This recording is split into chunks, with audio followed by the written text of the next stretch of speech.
Okay, let's get started. Just raise your glasses high. This one's for Turtle time. Well, finally, we can reveal who was the big snow cone on this year's season of Masked Singer.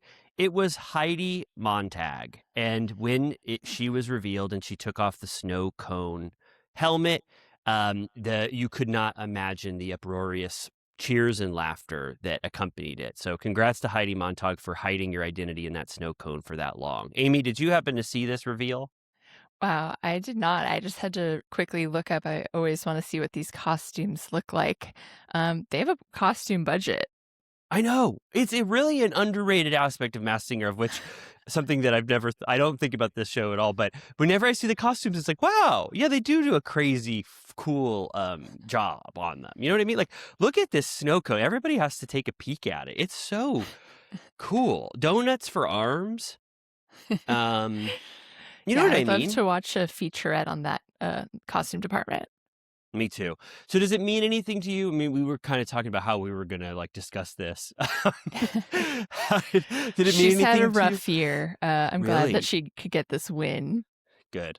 Yeah, that's what I said too. I kind of concur exactly with your thoughts. But congrats to Heidi and to the Masked Singer production design team. That's another costume for the books. Her husband's running for mayor. Maybe she Right, could of dress as course. the snow cone and go, kiss some babies. That would be fun. Oh my God, that's a way to integrate do synergy with the Masked Singer promotion, and also she could deliver snow cone treats. Yeah, that'd be You know good. what I mean? Yeah, or kiss babies, whatever you said. But that's Masked Singer's coming to an end, but it was worth it for what we took from it. I think, Amy, you were telling me right before we started recording, in addition to Heidi Montag, there was some stuff that you thought that was kind of newsworthy. What was that again? I saw Lisa Rinna was on Watch What Happens, I guess probably to promote her book. What is it called? Let's talk about the husband or something. I finally will talk about this. What's her catchphrases? I forget her catchphrases. I got it right here. Her book. You better believe I'm going to talk about it. Is that what it is? Oh, Yeah. okay. And it's a play on exactly what you just referenced. There's okay. also Own It, remember? Yeah. It's hard for me to remember Lisa Rinna's famous catchphrases. They go in one ear and out the other, but I remember that one, of course. She's having a press run, in the Bravo world. I feel like it's making a huge splash. Yeah. She really is a fan favorite, not you, but to a lot of people, they consider her icon status. And Andy sort of, I won't say kissed the ring, but I feel like he switched into gratitude for the Housewives mode in her appearance, because he was saying they had sort of a simmering, I don't know if it was maybe just one way, that he found out that she was mad at him because he put her texts in his book. And he was like, I've had someone do that to me and I didn't like it, so I totally understand where you're coming from. He goes, but I did hear that you burned the book in your fireplace. And she was like, I did. And he was like, did you have to do that? But he really got down on his knees and told her how important she was to him, and that she made his baby shower so iconic, and that she was there at his star ceremony and went to the lunch afterwards and hung out with his mom. And he was really just like, you've been at some of the most important moments of my entire life. Yeah, it was sweet, that moment. I watched it. It was wonderful. It was really nice. Yeah, Andy, he was just like, I have to think about you and what you've done for my life. The star one I get, that is really sweet, but the baby shower thing, I told you he loved it. I'm never coming around on that thing. I've only seen, I can barely watch that clip for more than 20 seconds, but it just, I find it to be one of the lamest things I've ever seen in my life. So but I I'm think glad it's that his favorite day on earth. I'm so glad he loved Lisa Rinna screaming for people to jump on tables to dance for Andy. I'm glad he enjoyed it, but I will never celebrate that moment. But it doesn't. I'm not taking away from this wonderful book and press run, and I'm glad people who cherish Lisa Rinna got a huge whiff of her these last months. They got the biggest whiff since she left Beverly Hills. You got to see her in Traders. Now she's on a press run. People are reading her book. I'm glad. I mean, this is a huge Lisa Rinna moment. And I get why. I think I totally understand why she's iconic. You know, I really do. Just personally for me, I never found any moments that she created to be very endearing or long lasting. But who gives a shit what I think? Who cares? Lisa Rinna, I'm so glad she's doing this press run and having fun and Andy, I liked him tipping his hat to her and saying, I'm sorry. You know, I hope when she burnt the book that she didn't include the slipcover there. Could you imagine? She should have ripped out the center part that has the fun photos. Oh yeah, and kept some of that. But this is great. What else to say about that? Godspeed. Maybe I'll read the book. We'll see. You know that it takes a lot for me I'll do the audio. How about that? That sounds great. That's a good one to download. Speaking of old OGs, original gangsters, Alex McCord showed up at Luann's Brisbane show. The crowd went absolutely fucking nuts. I saw it. I've never heard a crowd of people. Well, I have a lot of times, but there was it was almost exactly the reaction that Heidi Montag got when she got her big Masked Singer reveal. But this was huge. Alex McCord steps out on stage and Luann says, "What shoes are those, darling?" alluding to the Herman Munster shoe stuff. And yeah, it caused people to have kind of a huge uproar. So wonderful. They also did a TikTok reciting the Herman Munster, even Louis Vuitton makes mistakes. So they're making content. Alex is ready for her close-up. She's like, let's do this shit. Everything is going good. Everything's coming up, Alex. Alex flew to New York, got to go to Sirius XM, got to go on that ultimate road trip, be someone when they're beeping their horn. I'm imagining them all in a big van, you know, and they like beep their horn when they see, you know, a Bravo celebrity that they like in that city that they're going on. That thing ended so quickly. It was like, it seemed like it was like 7 days of shooting. Probably. I'm always like shocked when I remember that like Traders is like 2 weeks, you know, like you're like, oh, it is? I think it's like really short.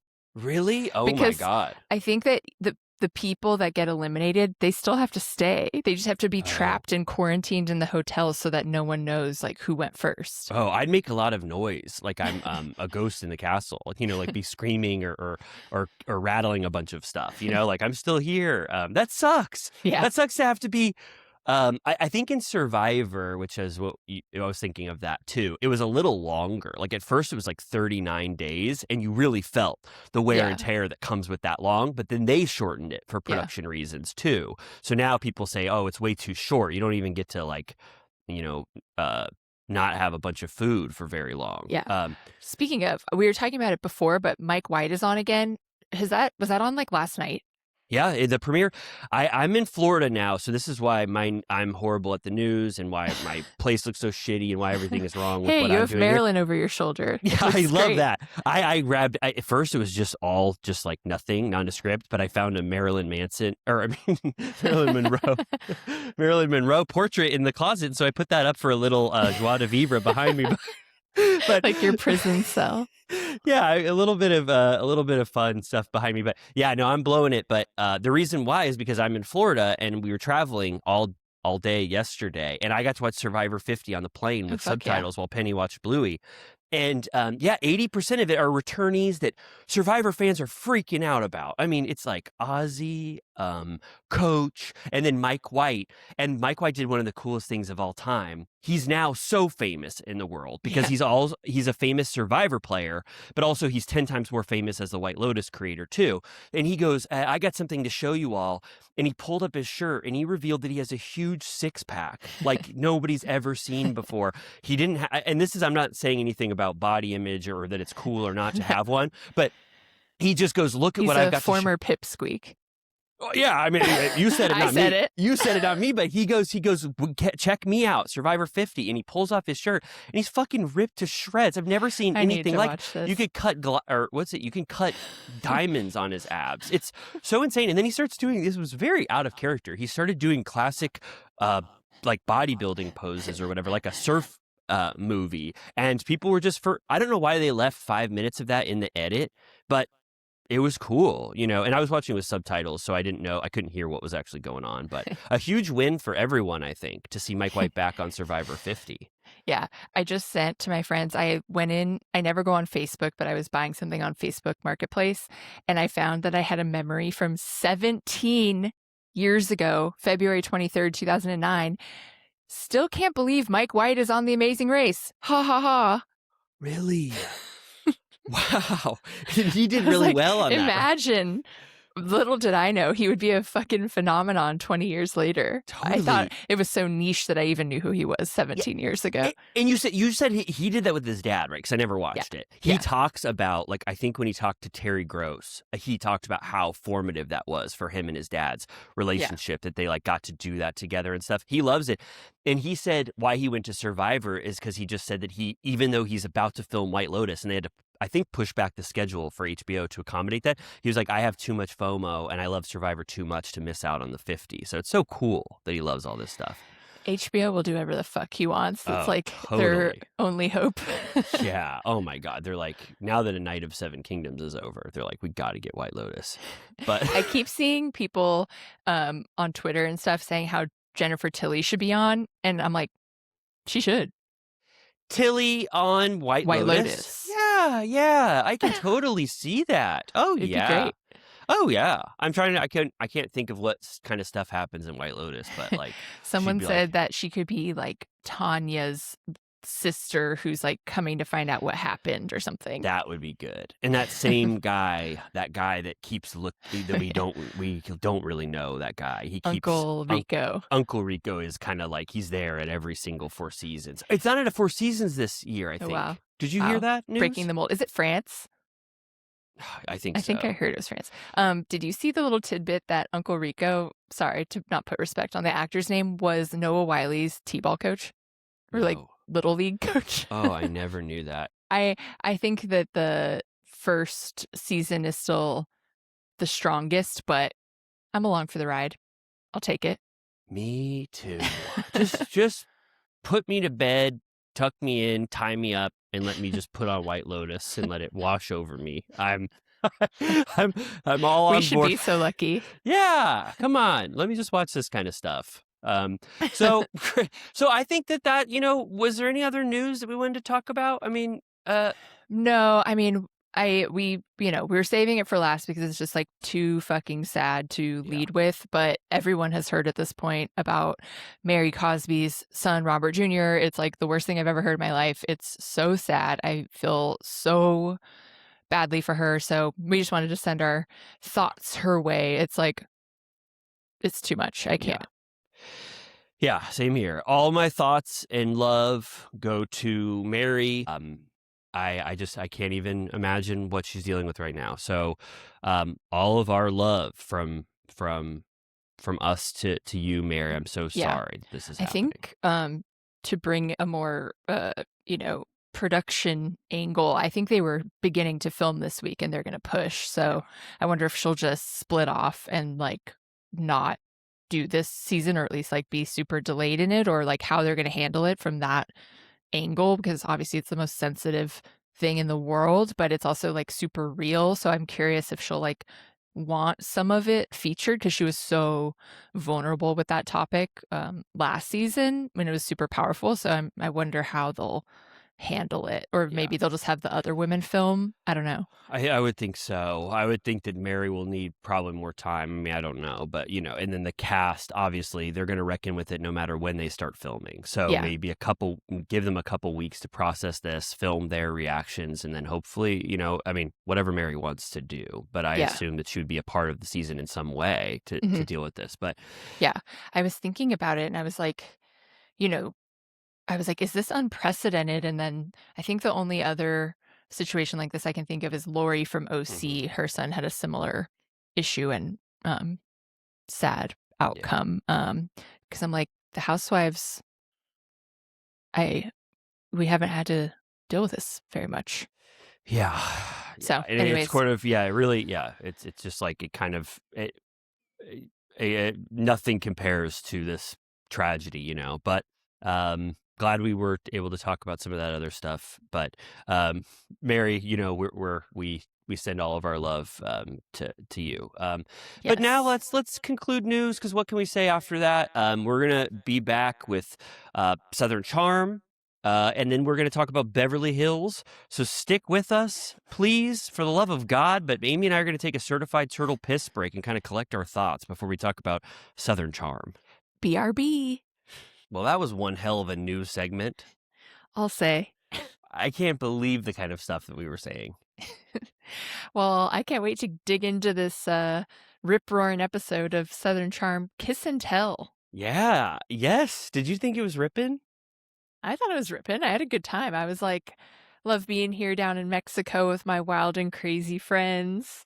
Me too. I wanted to get as drunk as them. I was really felt like it was so fun. They were just kind of partying their asses off, right? I mean, there's no other way to say it. Yeah. Right? Yeah. It was kind of wild. I don't know. I don't remember if we touched on this in news, but it was very much featuring Puerto Vallarta, which was having some issues this week. And I have to say, when I heard the news, my first thoughts went to Vicky Gunvalson. Of course. And luckily she was marked safe. She did. She said, thank you so much for reaching out to me, but I'm nowhere near it, but I appreciate it. And I'm thinking of the city now. Yeah. I don't know if we talked about, did we talk about that in news? Yeah, we must have broached it, because that's a huge news story, especially in connection with what's going on now. But you're right. The Costco, I haven't looked at it fully. I don't know why. I'm going to start looking at the news pretty soon and really tap in, because it's evolved over the last few days, this story. But what last I saw that the Costco was on fire, and it seems pretty bad there so far. TMZ did a story, a headline just for Vicky saying that she was marked safe. Really? Oh my gosh. I think enough people cared, which I was like, I said that to my friends where I was like, where's Vicky G? And then I saw the TMZ posting about her. She did an Instagram story. I saw multiple tweets where people were like, where's Vicky? And I was like, she's the low-key queen of Puerto Vallarta. She really is. She was sort of doing a lot of the early work to get us, to sort of understand Puerto Vallarta. And then now, they're kind of living in the shadow of Vicky here in this season of Southern Charm. Kind of like she's already laid her claim to Puerto Vallarta. But I'm glad they're ripping it up down there. Really, they really are. There was a part in this episode where I was like, I don't normally think about this, but I was like, oh my God, they're going to be really drunk. Once they got to that tequila agave farm in the middle of the episode, I was like, oh my God, could you imagine? Like, they were doing like 4 or 5 shots, and then they went to that bar to party their asses off. We do see the aftermath. Some take it better than others. Oh yeah. Craig gets drunk and starts yelling. I knew he would act out soon enough, and I would be justified in being trepidatious, letting him back in.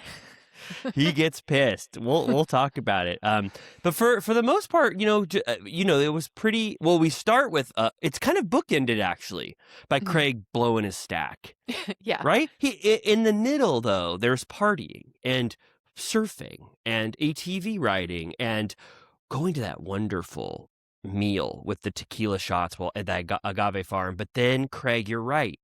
He has some problems where he kind of blows up and starts fighting and gets really angry. And this episode starts with the aftermath of him telling Vanita to fuck off at the table. We all remember that. Last week that happened. You remember that, right? majorly into it. And Whitner, despite being part of riling him up, goes, "You guys, we got to dial it back." And Craig is like, "Absolutely not. She's a bully." He's like, "I've never done anything to her in my whole life." And this is where we get kind of what we were asking for last week, where they show the clips in sequential order of the Watch What Happens, where he's like, "I don't want to be friends with her." Her on Nick Viall, which I didn't even remember that was part of it, where she took Paige's side. And it still doesn't really add up to much, except that they got asked about each other on TV and gave like slightly snarky answers. Yeah, I think Craig doesn't like that Venita was sort of team Paige, you know. He thought that I think he was very sensitive during that breakup, obviously, and the fact that a cast member, I think, you know, on his show or with him would have like deferred to Paige, I think really upset him. And then I felt like Venita was sort of reacting since then to Craig's pronouncements on Watch What Happens Live, that he didn't want to be friends with her. And that kind of solidified that she didn't want to be friends with him because he maybe took it to a level that she wasn't expecting. So I think we got the gist of it pretty much. I think that, you know, after this episode, you know, Venita is definitely taken aback by Craig saying fuck off. And it really unsettles everyone for a very long time. They can't like get back together. Venita especially is sort of like, you know, she's very upset at the table. And I kind of was just, I feel like in normal circumstances, we would be getting the scene where they would have to talk to each other. I mean, no one, if you're a producer on the show and you're going, what's our main conflict here? Venita and Craig seem to be fucking hate each other's guts. Yeah. They've said hate multiple times. They're telling each other to fuck off.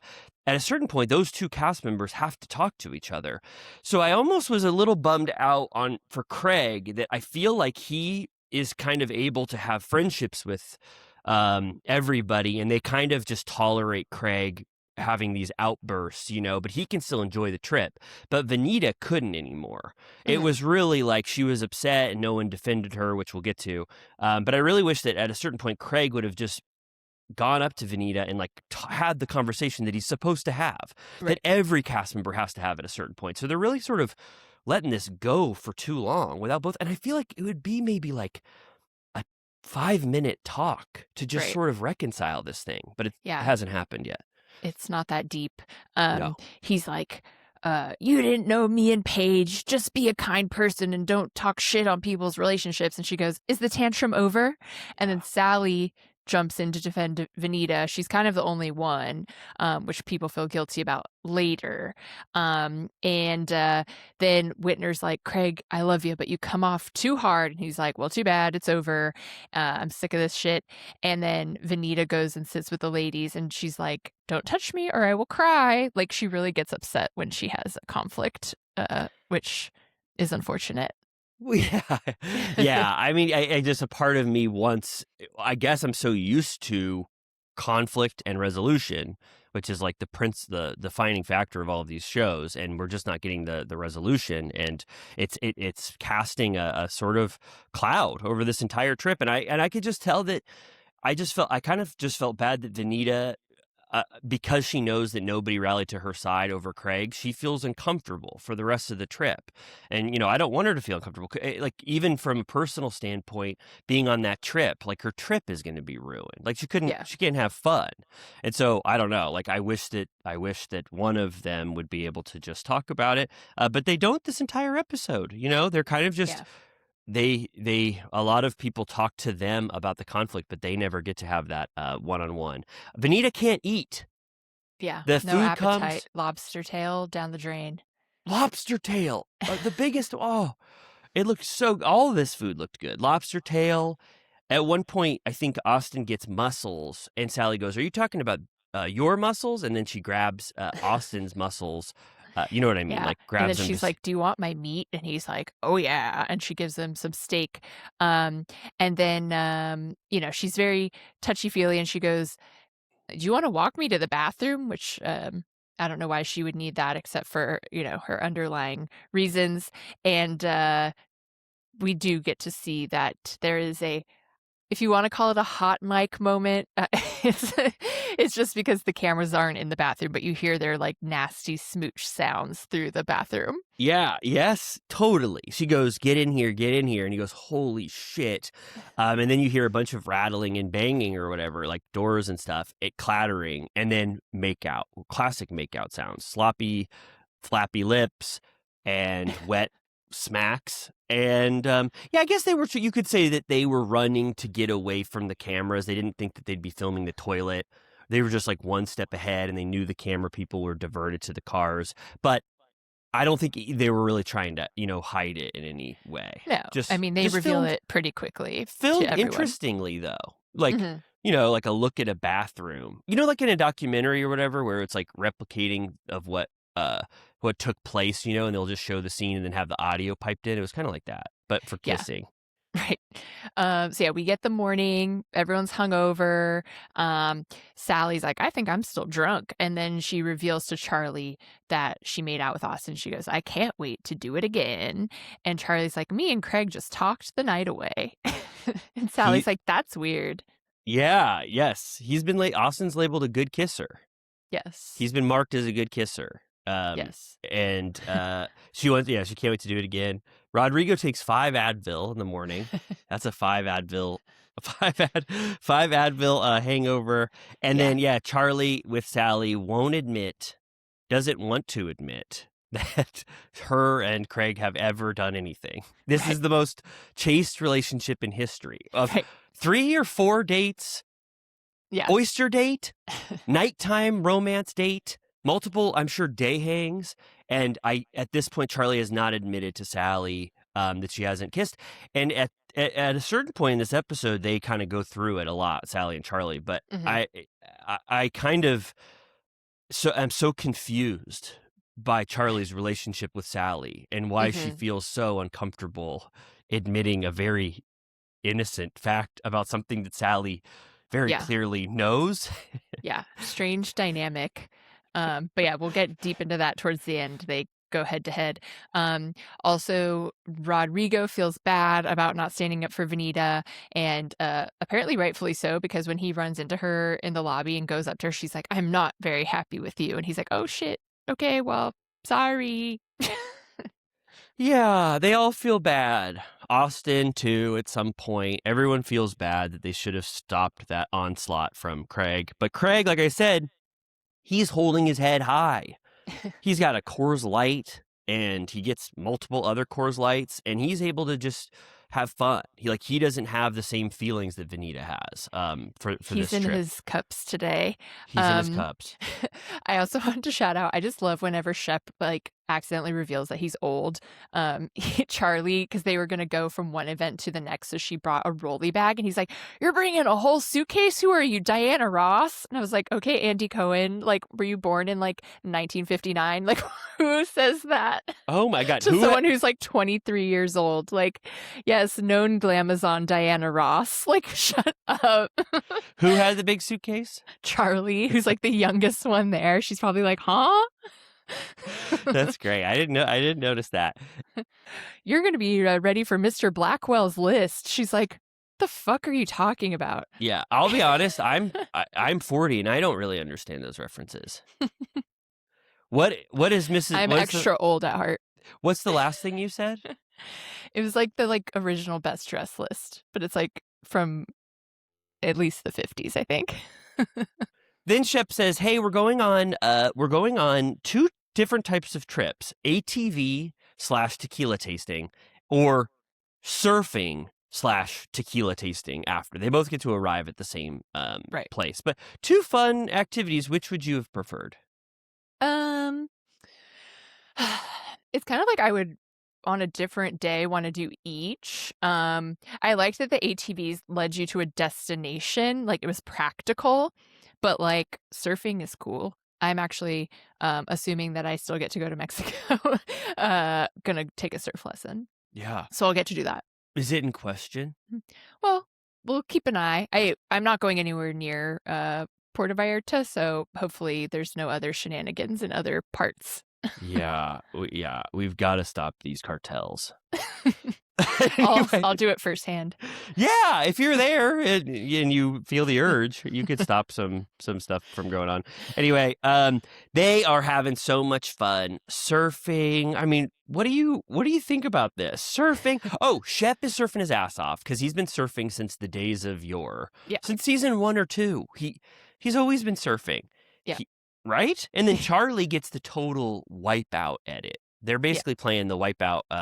You know what I'm talking about.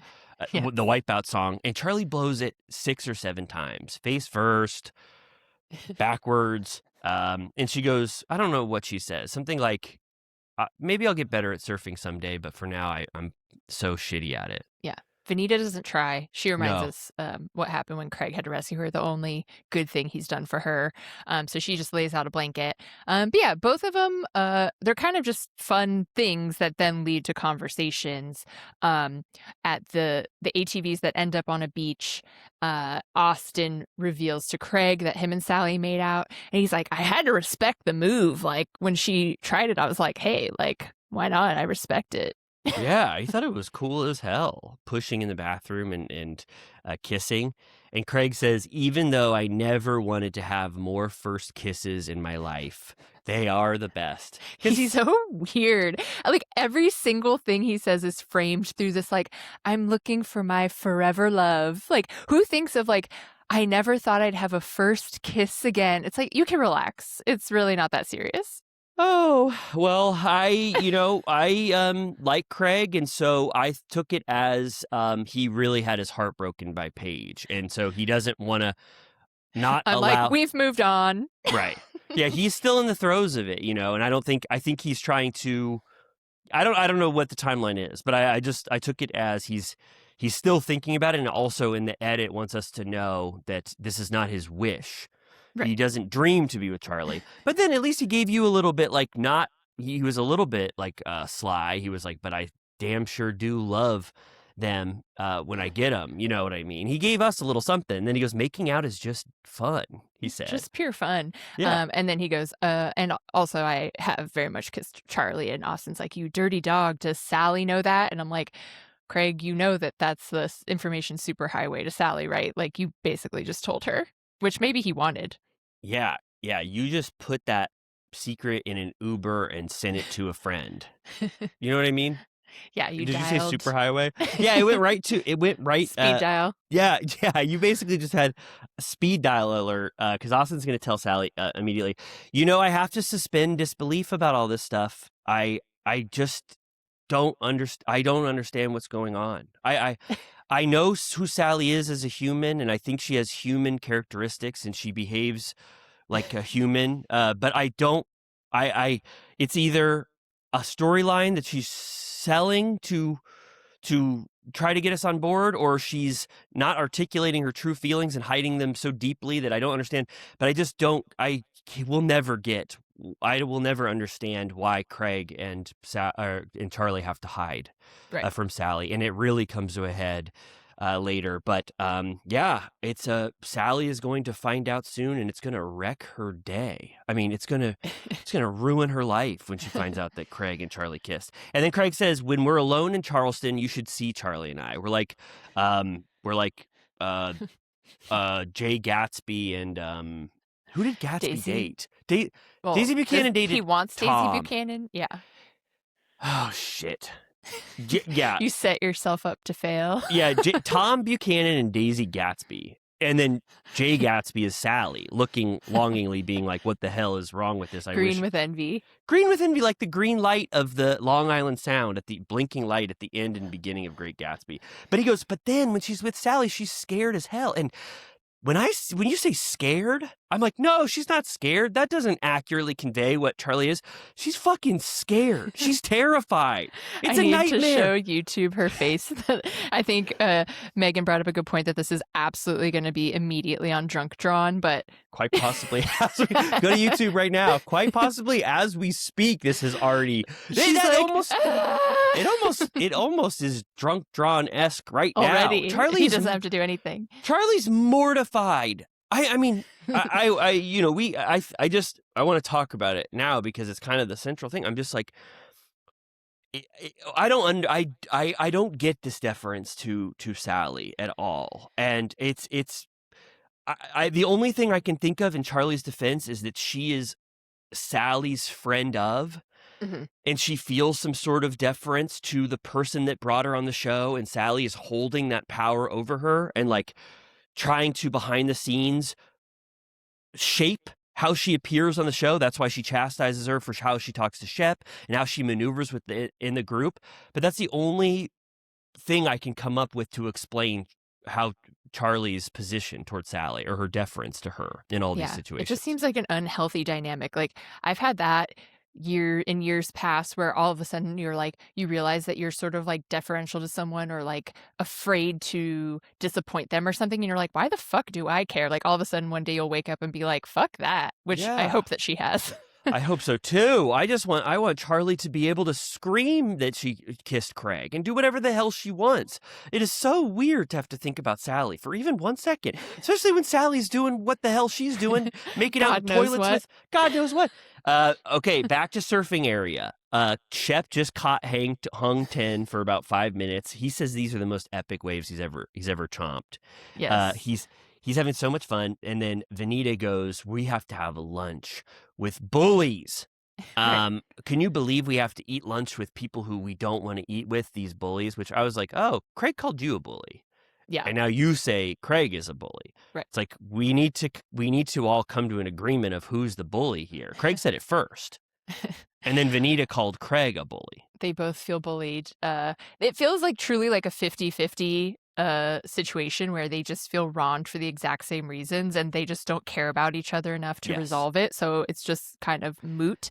And then Charlie, I don't feel like anyone was putting it on Charlie, but she was immediately like, I'm not his keeper. Don't look at me. Like, I'm not in charge of his shit. And they're all like, well, if I was dating someone, I would, I wouldn't want to put up with their bullshit. And I'm like, okay, well, she's like not even dating him. So Yeah. we can cross that bridge when she realizes later that she probably will have to put up with his bullshit if she does date him. They can barely sit together.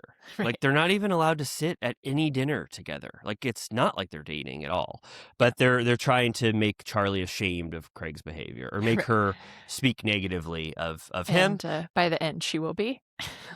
You think? You Did mean you see her face at the end? it was kind of like that face when she was scared about Not a great face. Yeah, you're right. I'm sure she'll be upset. But Shep goes, the waves are bit the dust. We can go now. And then the ATVs are also like we didn't talk really about the ATVs. That looked fun. I would have preferred to be on the ATVs, I think. Okay. Put a thing over my face so the dust doesn't get in my lungs and just hauled around, kind of ripping and shredding through the dirt. And then get to this place called it's a tequila tasting farm. Right. Yeah, very Roni when they went to tequila.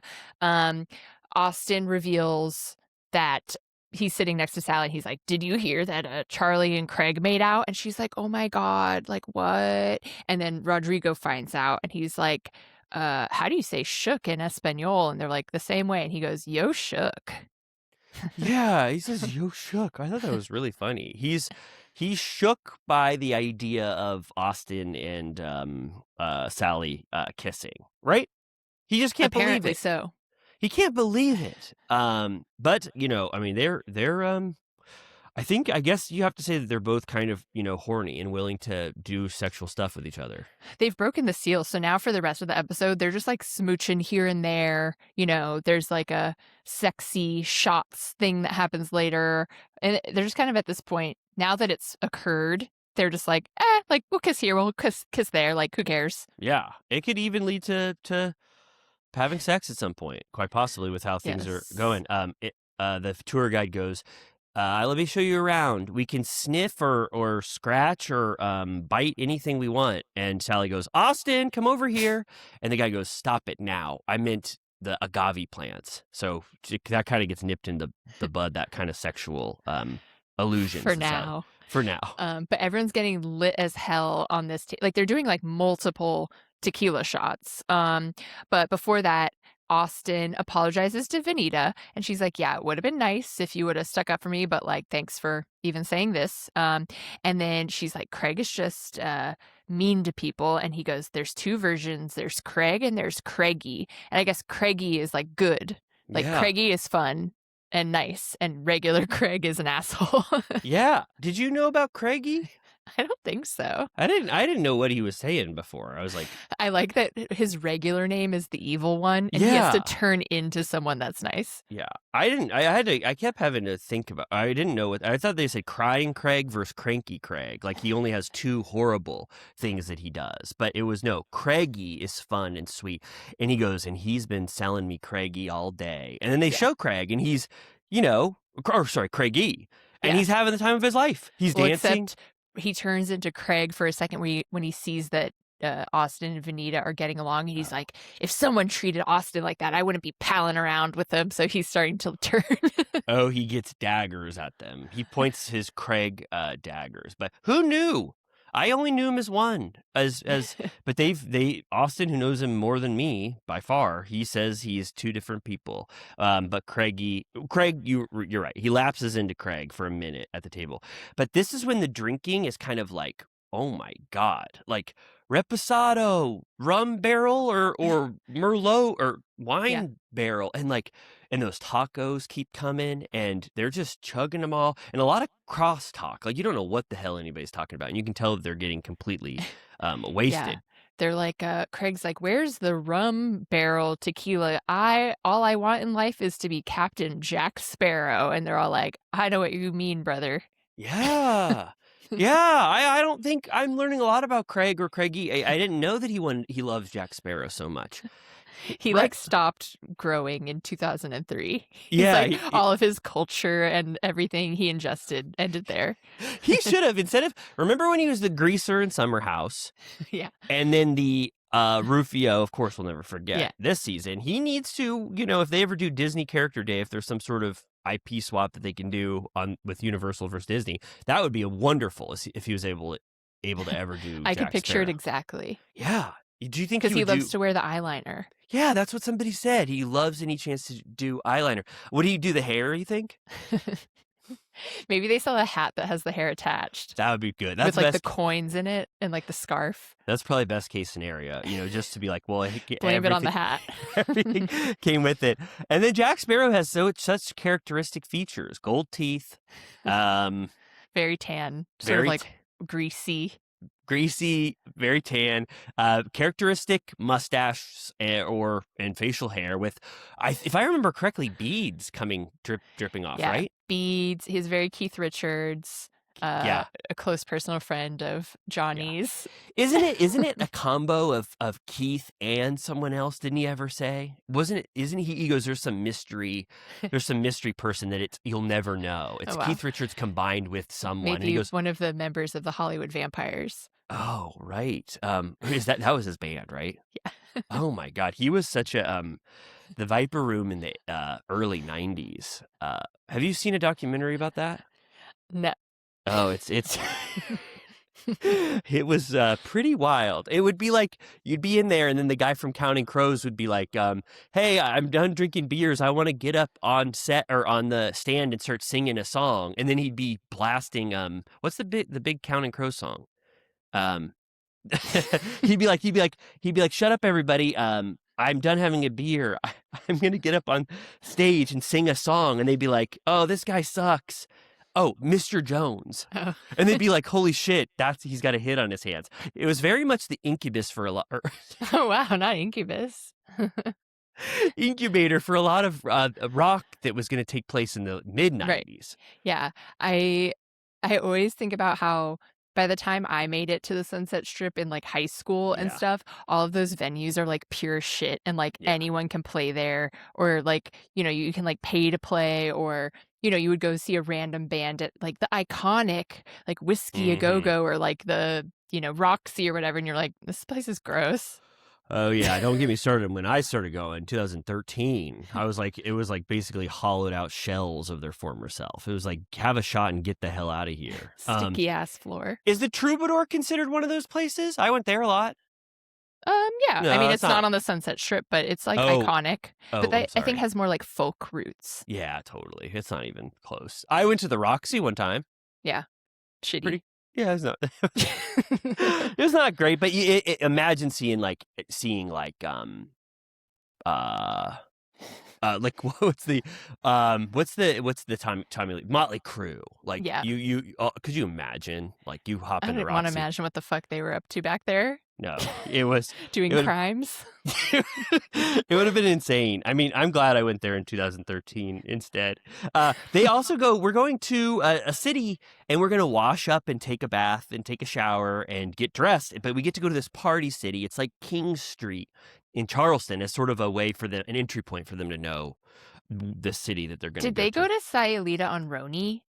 Or I wish I knew. That's one of those things where, I wish I knew so bad, but I just don't, and I can't even Google it because my phone just locked.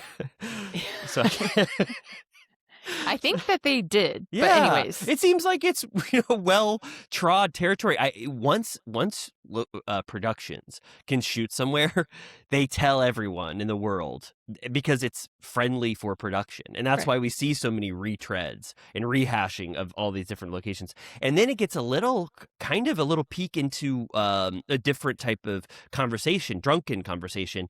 Oscar, they go, we can shower with each other. We can start showering with each other. And then Craig goes, I'm more of a heels and short skirt type of guy. And then they go, oh, he's talking about porno film or porn videos. And then Austin goes, I'm kind of a stuck in something kind of guy. And then I've he never heard of admits that. stuck. I don't know what the hell he was talking about. And he goes, stuck. And they go, stuck in what? Like your arm is caught in something? Stuck on You. Yeah, That Stuck movie. on You. What are you talking about? Stuck on You by the two Farrelly brothers with Matt Damon? Matt Damon and the other guy who's in a lot of Greg movies. Kinnear? Greg Kinnear, yeah.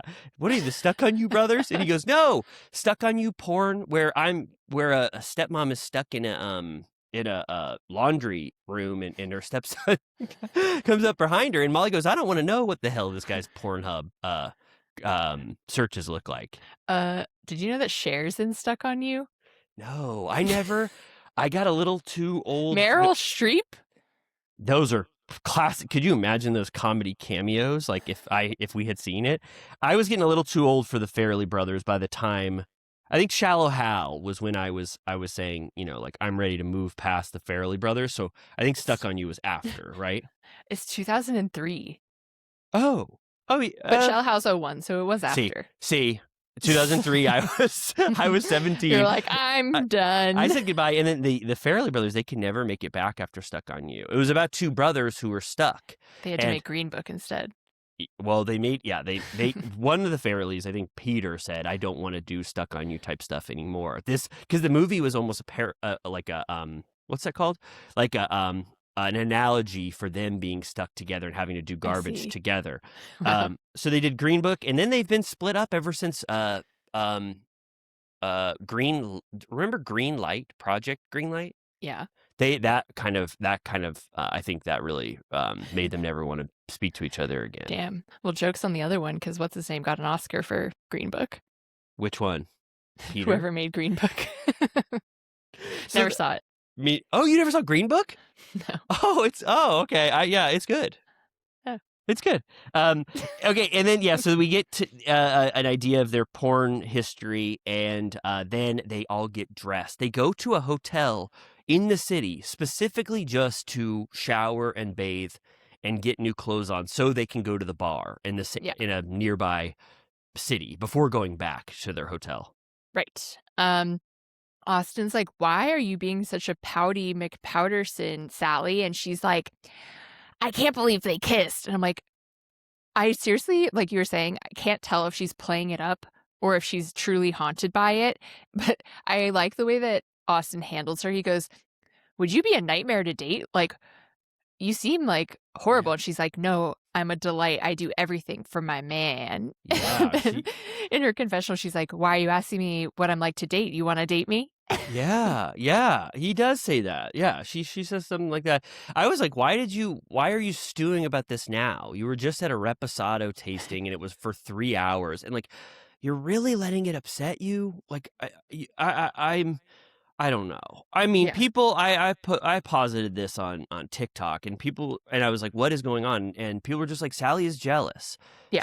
And I'll just say it because that was 90% of the comments. They say she's just very jealous of the fact that Charlie gets to be in the relationship that she initially wanted at the start, and then when Craig kicked her to the curb, she's had to restart with Austin, and now she's jealous that a friend she brought to the show gets this time with Craig.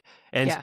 I guess if you put it in that perspective, or I'm thinking about it, I'm like, okay, now everything makes sense, but I wish that she would just say it in some form. I kind of want to know a little inkling of how someone feels, but and actually makes it worse because the way she treats Charlie, it's like you're lying to your friend about what your motivation is for why you're treating her like that. You don't give a shit about your friendship with Charlie, I don't think, or you don't feel that she's a bad friend to you because she's not telling you that she's not kissing someone. It's because of some deeper stuff that you're going through. Yeah, there's like some passive aggression going on. But this is where shit really pops off. They end up at this bar. Craig is like he's holding court, as we say. He's like, what's your favorite local tequila? We'll have 10 shots of that and an espresso martini for the lady. And can I get behind the bar because I want to cheers my friends? And they're like, sure. I feel like there's like health code violations. They keep going behind the bar and being like, give me the whole bottle. But he cheers to everyone. And then they're like, who's going to do body shots? And Sally's like, obviously me, as long as Austin's the one taking the shot. And they set her up to have her belly button filled with tequila. And Craig is like, Charlie, if we were in a random country and nobody was here, would you let me do that to you? And she's like, sure. And he's like, ha ha ha. He sounded just like that. He sounded just like that when he asked Charlie. That maniacal laughing. And but yeah, I thought it was cute when Charlie said, yes, I would do that. They're getting hornier by the minute. They're getting horny. Yeah. I'm like, gosh, they're so stifled. Like they're going to be 10 times as horny pretty soon because they can't let their true feelings out. But this was a good body shot etiquette. I mean, they followed it to a T. Did she have the lime in her mouth, or they just made out just because?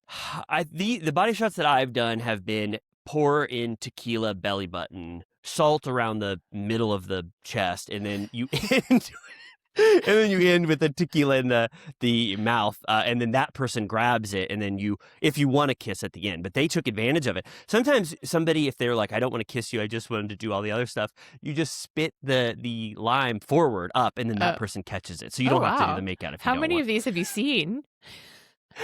I can only remember maybe not that many, but this one was executed perfectly. I just know enough to say that this one was like a 10 out of 10. And then they're kissing, and then Craig goes, "What happens out of town?" He says, "What happens out of town ends up being told by everyone." You know, letting the world know that this is getting out. The old adage. And then he's like, you know what? We're going to keep doing these fucking nasty health code violation shots. I'm buying the bottle. I'm buying the bottle. And then Austin's behind the bar and they're like, bartender, bartender. And you can tell that Craig has crossed over to the other side because his hair's flopped forward and he looks like a demon and he's like looking around. Also, he goes, he like starts to scream and make a speech. He goes, I love that so much. And then he like burps or almost barfs and then he stops talking and then he spins around and he's looking just directly at the camera like a deer in headlights. It's kind of funny. It's like he's really, really drunk. I don't think any of those body shots though fail the health code violation. Just so you know, I think it was all very much up to code. I feel like anytime I've gotten anywhere close to a bar, like a part of a bar that I'm not supposed to be in, they're like, get the fuck out of here. Yeah. I think that there was some tolerance for what happens in Sailita. Yeah, and just when you're holding court like this and there's cameras on you, they might have had like let the wind take them. Like just gone nuts. And Craig's he's drunk as a skunk. Whitney goes. Craig is hammered.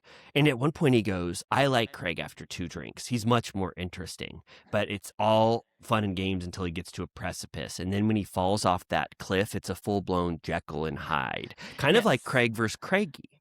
Yes. We're just waiting for the fuse to blow and Craig's going to start screaming. And he proves it. I mean, he's getting to the point where his fuse is lit and he's just waiting for a bomb to go off on who he's going to explode on. And then Charlie and Sally talk. This is the conversation we've been alluding to for this entire recap.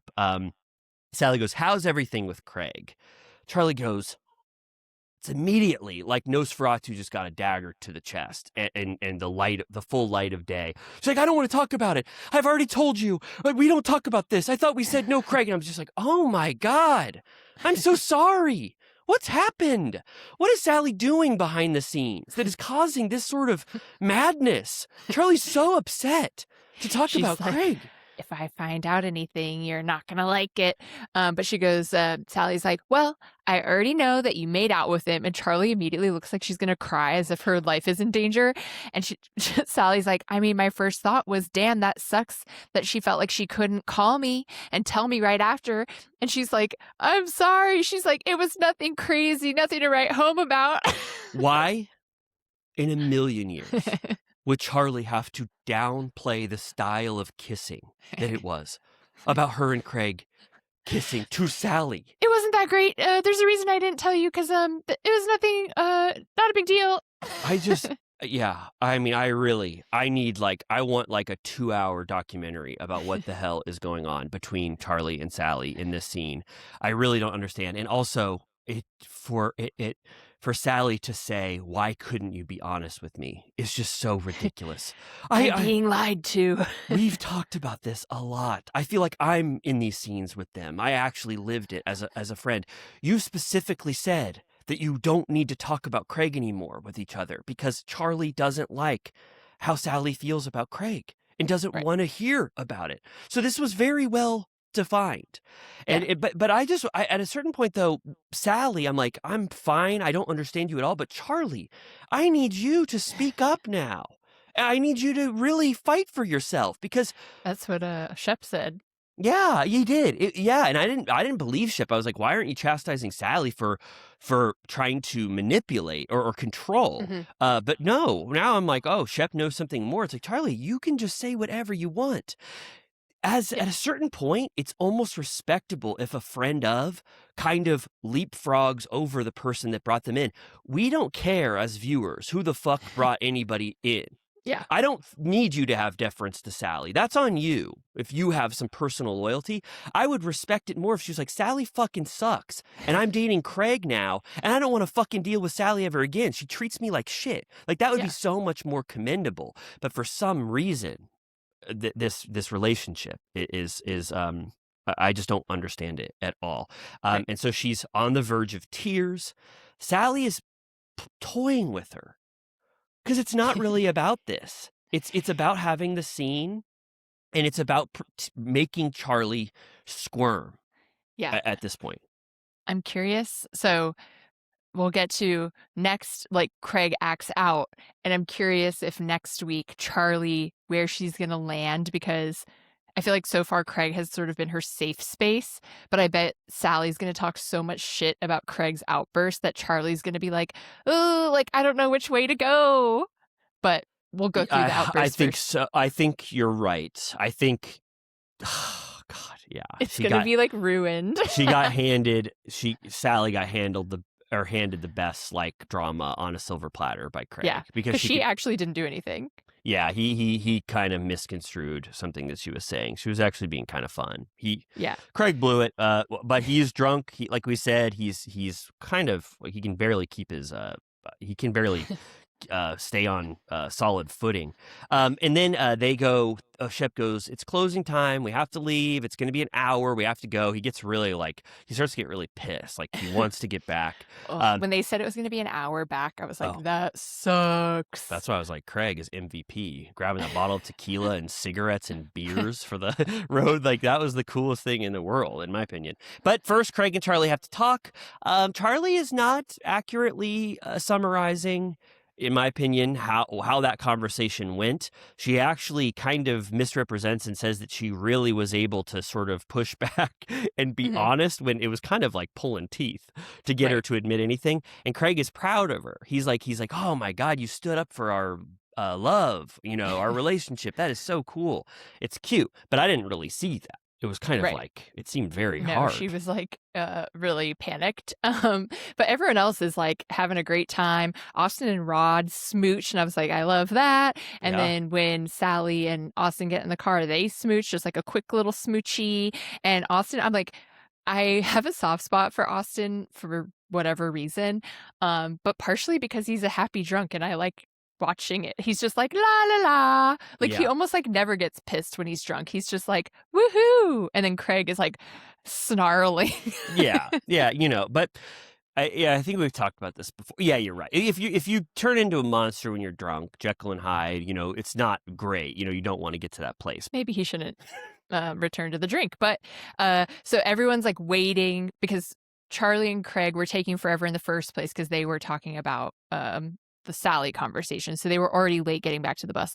Then they're like, all right, finally they're coming back. And then Craig wanders off and goes to like a little bodega thing and is like, I'm getting tequila and beers and cigarettes. And they're all like, bro, we have to go. Like, we have to leave. Like, they're like, all 10 of them are basically like, no one's excited to get beers. They're like, we have to leave. Like, please, dear God. Yeah, yeah, but I felt like Sally was more on Craig's party side than she was Shep's, because when Shep goes, I want to go now, he was like getting all like petulant, and she goes, shut the fuck up, Shep, we're leaving, like goddamn, because apparently he'd been saying it over and over again for so many times, and then I kind of felt like when Craig gets in, he goes, tequila, look at me, beers. Oops, look what I found. Yeah. I don't know. I mean, it speaks more to me, but I'd be like, oh my God, like the party gets No to one continue. was hooting.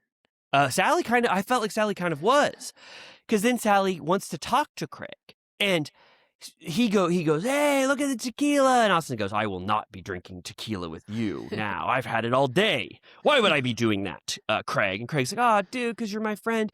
And then Sally says, Craig, you looked crazy there with your hair and stuff. And I think she was kind of being a little bit fun, like not trying to talk shit to him at all. Almost like, hey, can I have a swig of tequila? We're in a bad place, but I want to chug beers and stuff. That's how I took it. I felt like I was Sally in that bus and being like, oh, can you pass the beers over here? But Craig, because he just had Charlie talking about their convo and how much rising anger he's had towards Sally being the sort of, a roadblock in him and Charlie's relationship. Cock block, some might say. He gets so pissed, he misconstrues. He thinks she said he looks crazy when she was just said, I don't know. She was just kind of being fun. It was drunken banter. It wasn't anything like this. But he goes, shut the fuck up. Don't ever call me crazy again, or you'll never see me again in your life. I'll be off on a plane. You'll never see me again. Yeah. Austin's like, bro, you're freaking out about nothing. And then Sally's like, what the hell did I do? And he's like, shut up. You're so dumb. You're so dumb. He's all pissed. And then you see the other van. Everyone's getting texts. Like Whitney's like, apparently Craig has gone crazy. And Shep goes, Austin texts me that Craig's 100 out of 10 right now. Yeah. And then they cut back and he's like, Sally, you're such a fucking loser.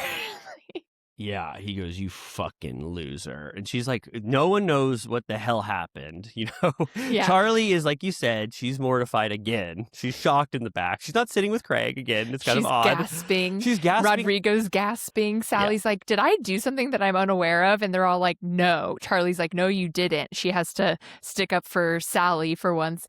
And it just shows, it cuts to everyone's different faces with their jaws open. Yeah. It ends with him just muttering, you're a fucking loser, Sally, over and over again. He got pissed. He's drunk. He got mean.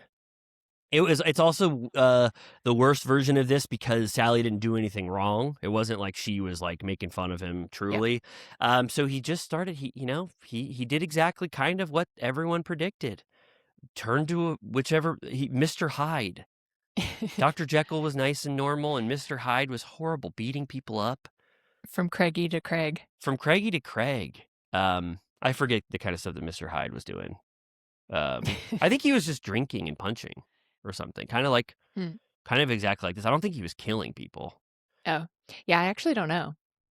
Well, whatever it is, Jekyll versus Hyde, Craig versus Craigy. Craig did what everybody predicted. And if you're a Craig hater, you're eating good today. This gave you more fodder for the Craig hate. I can't defend him. I mean, who would defend this? He's drunk. He's screaming. He's calling people losers. It's in front of Charlie. Now she's going to have to defend him again. She's going to be like 2 times in one night in 24 hours. That's pretty bad. So it's going to set up a lot of... It's good it's good for viewers because the main conflict that we're dealing with is now exacerbated by this blowout, like we were talking about. So it could be good for the rest of the season, and it ends on a to be continued. Yes. Like we're going to start, and I think Craig's going to start putting his hand, just like Mr. Hyde, like on the CCTV cameras when they would catch him, he'd put his hand over the thing so that you couldn't see what kind of dastardly stuff he was doing. So I think Craig's going to do that, like try to pull the camera and I mean, these Southern Charm trips are always a good time. There's always some action to be had. But yeah, this is a blow to Craig saying that he's a man of moderation, who's like, why can't you just celebrate me having fun again? Because it's like, well, you don't know how, apparently. Yeah, you're right. And you're right. No one wants to be around this shit if you're having fun. You want Austin, the happy drunk, who's just being sweet and kissing Rodrigo, and then he goes and kisses Sally. It's just nice, and no one is like this except Craig. Carefree. Craig's just like pissed off. And I'd be annoyed too. I'd be like, shut up, Craig. Just like Whitney that one time when he's like, shut up, Craig. Shut up. So great. So where will this lead? What will happen? We don't know. I mean, that's like in another week. More to come. And then we have Beverly Hills coming up. We'll see what happens there. I don't even know.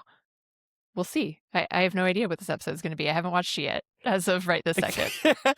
Are you talking about Beverly Hills? Beverly Hills, she. I can't wait. Let's take a certified turtle piss and then talk about that episode of Beverly Hills that we liked. Hell yeah. Beverly Hills. She. Kevin Lee. He's been poking his head back in the news.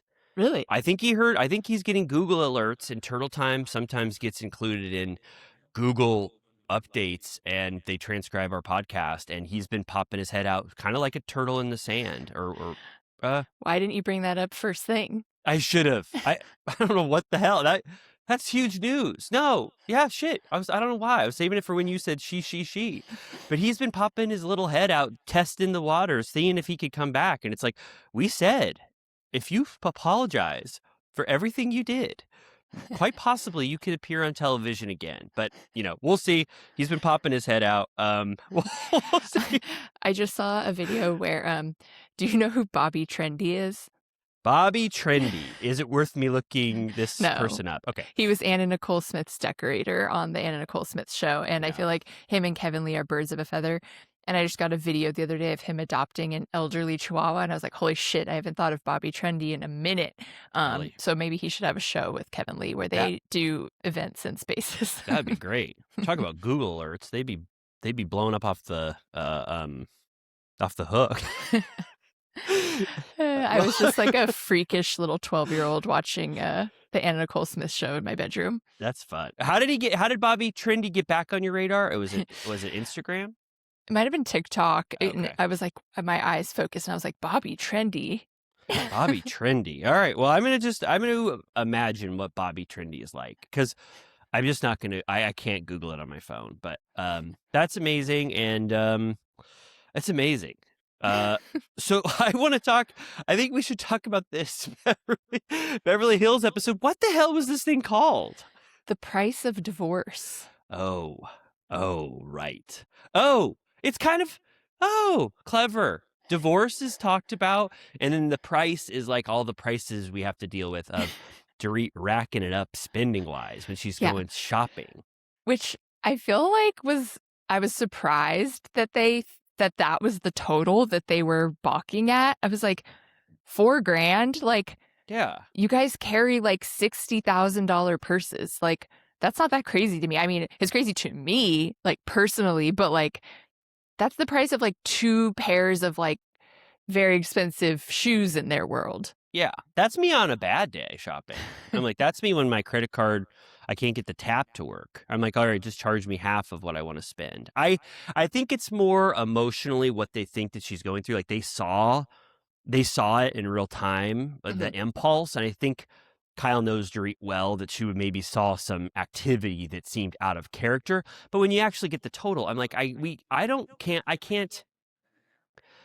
You know me, I think that Bravo celebrities are much wealthier than we think, even post PK. So I thought 5,000 was a drop in the damn bucket. I was like, Well, because remember was this also Andy's book where he said that he's like, I can confirm that Dorit buys everything at full price and she buys it, not rents it, because they went to wherever it was, like St. Bart's together or whatever, and I'm like, yeah, if she went to like any designer store, like any single item would be what she spent at Love Shack Fancy. So I was just a little surprised. But I mean, maybe her finances are worse than I thought if they're like, she shouldn't be doing that. Yeah, I guess they were saying like in the middle of a divorce, quite possibly you don't want to be spending just in case something happens, with financially, But I don't know. Notice that the card that got declined was a debit card. Really? What is that? Oh, okay. So what does that mean? Like, she said it was because she was traveling, but I'm like, in the United States, they put a fraud alert. I don't know about that. I was gonna. Oh my god! I was gonna go full fraud alert. Fraud alert head. I was gonna be like, I get fraud alerts if I go 20 minutes away from my house. Is that spend true? More than $50.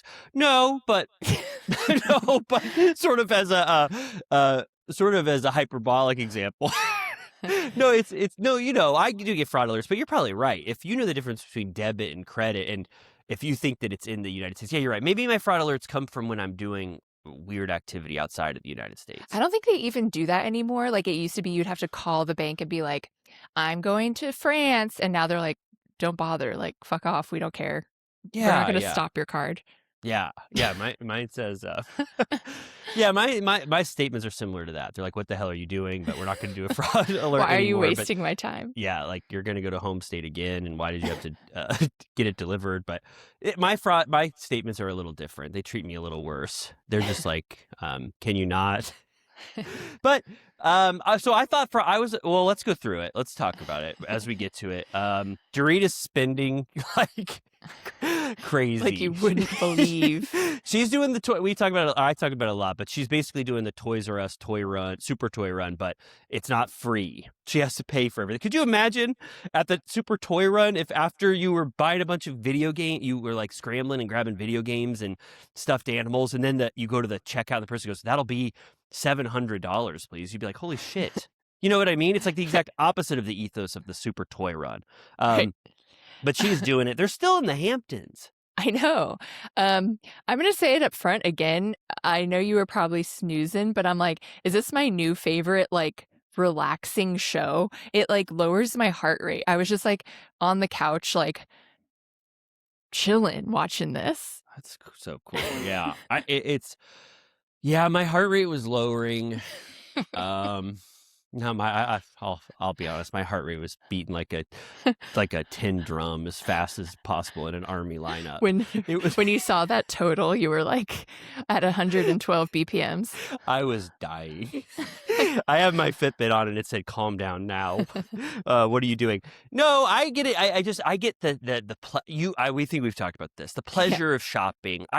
I wish I could like it. I think if they were shopping for something else, if they were at Best Buy or Barnes & Noble going, I'm going to get this Bass Pro Shop. Yeah, Bass Pro Shop, but the store I love. They're like, there's the new edition of the Stephen King, books came out. I'd be like, holy shit. But Love Shack Fancy, I just kind of, it all just washes over me, like you said. I did like when Dorit was trying on that headband. And Rachel was like, she goes, this is a vibe. This is a vibe. This is the style.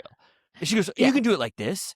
And you can do it like this. And Dorit was like, every single time she was going like, oh my God, triangle. Like it could be like a triangle on my head. It could be a headband. It could be under my neck. I was like, okay, I'm getting some thrill. That was when my heart rate monitor was going off.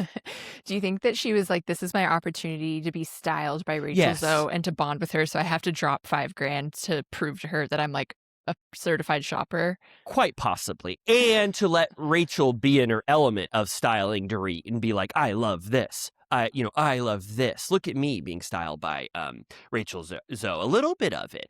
But all that stuff totaled to me like didn't amount to what I thought Kyle felt it was. Like the fraud alert, I actually didn't think it was fraud, but we can disagree about that. And I didn't think it seemed. She was hungover, they kept saying. So maybe she was a little like on the fritz, like she needed hair of the dog, and she was just like, I don't know. I didn't think it was that crazy, to be honest. No, it was interesting that like so like even Rachel couldn't shop for that long in that store, so she went and met Rachel or Kyle next door at, I think it was Gorjana, who makes my Fitbit strap. Really? The gold Fitbit strap. It's like a affordable jewelry. I was like, why are they in there? Like, no way Rachel Zoe likes this shit. Yeah. Well, do you think it's sort of like pin the tail on the donkey, to like spin me around and then open my eyes, and then whatever's around me, I'll make it work, and I'll just see? Because remember in Scottsdale or Sedona, when they were like, Amanda Francis was like, this is fucking shit. But then everyone was trying to have fun. They were like, I'll buy this pot, or you know what I mean? Like you just make do with what you have. Yeah. Did you see the video or interview of Amanda Francis claiming that she's the first self-made housewife? I saw it. My friend Christian, who does a podcast with Vicky, said there's one housewife whose ears are burning right now hearing that, because Vicky is, a self-made. Of course. Yeah. So he tamped that. That interviewer didn't do due diligence to say, Madame. Yeah, you're wrong. Yeah, he should have said. Yeah, was it? What was the interview? I didn't even know. But yeah, they should have said absolutely. You can't say that. I was actually happy to not have Amanda Francis this week. Me too. Like that says something, right? I was like way more. I was way more excited to just be with the other cast members. I was like, I didn't want to check into what the hell Amanda Francis is trying to spin over at her house. Right. Yeah. No, this is like pretty. Hamptons centric with Erica and like a dash of Bose. But it's like not a ton happened, but I was entertained nevertheless. But yeah, so I would say the last thing on Dorit's shopping is that Kyle FaceTimes with Bose and takes this opportunity to begin what I think will be a storyline moving forward of another Kyle versus Dorit, which I'm like, girl, was it worth it? Why are you going down this road? But she's like, I don't know. I can't really put my finger on it. Dorit's just been really, I don't know if manic is the word. She was complaining about how she was late for the airport to the Hamptons. And she was like, when I got to the airport, she hadn't even left yet, which, like I said, I was like, they made the flight. It wasn't a private flight. Yeah. So like, I was ready to be outraged when I thought it was a PJ and that she was an hour late, but I was like, no, it was JetBlue. And she was like, she's shopping like crazy. Like she's just sort of like all over the place. And Bose is like agreeing and saying, maybe she's just trying to cope with everything that's going on. And we see in the preview for next week that Bose tells Dorit what Kyle said.